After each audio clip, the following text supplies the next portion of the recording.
আসসালামু আলাইকুম রহমতুল্লাহ।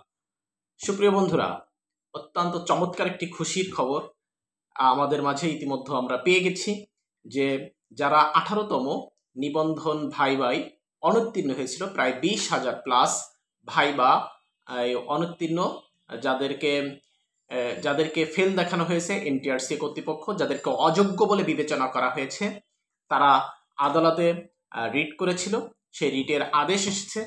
আদালত কর্তৃক যে রিটের আদেশ এসেছে সেই আদেশ অনুযায়ী সেখানে এনটিআরসি-কে বলা হয়েছে ভাইবাই যে সমস্ত শিক্ষার্থী অংশগ্রহণ করেছিল সবাইকে শিক্ষক নিবন্ধন সনদ দেওয়ার আদেশ দিয়েছে।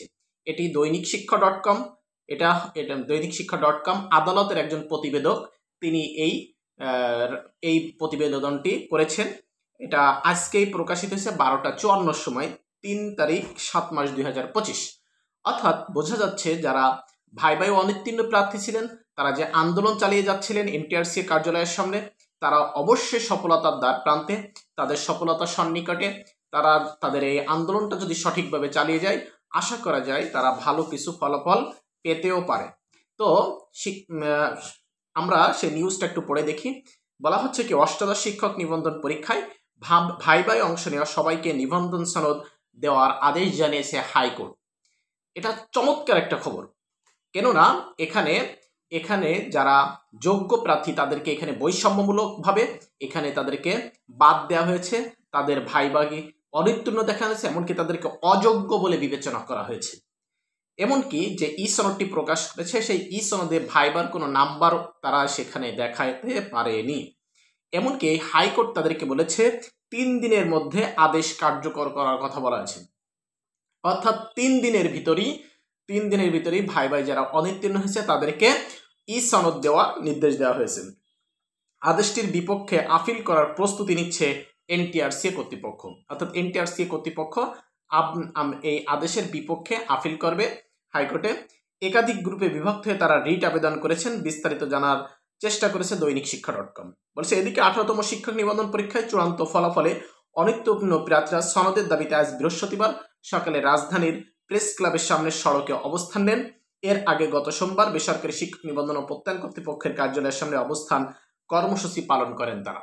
বিষয়টা হচ্ছে, আমার মতামত এখানে যেটা, যে যদি যারা উত্তীর্ণ হয়েছেন তারা অবশ্যই এই অনুত্তীর্ণদেরকে পাশে দাঁড়ান।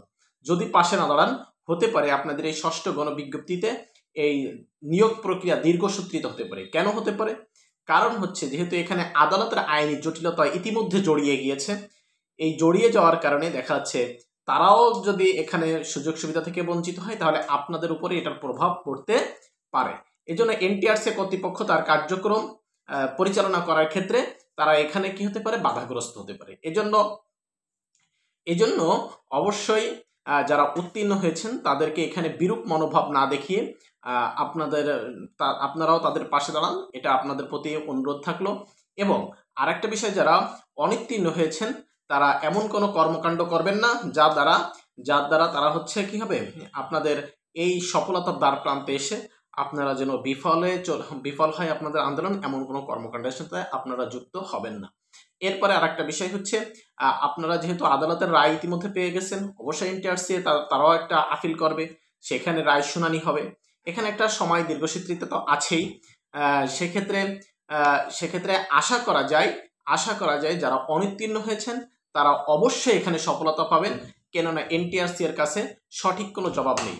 দেখেন, একটা রেজাল্ট প্রকাশ করেছে, রেজাল্ট প্রকাশিত হওয়ার 19 দিন পর 113 জনকে পাস করেছে, এটা একেবারে সম্পূর্ণ অনিয়ম। এরপরে হচ্ছে স্বয়ং এনটিআরসি এর কর্তৃপক্ষরা নিজ মুখে স্বীকার করেছে এবার ভাইবা বোর্ডে বৈষম্য করা হয়েছে। অর্থাৎ তাদের কথাবার্তা, তাদের সবকিছু তো ডকুমেন্ট রয়েছে।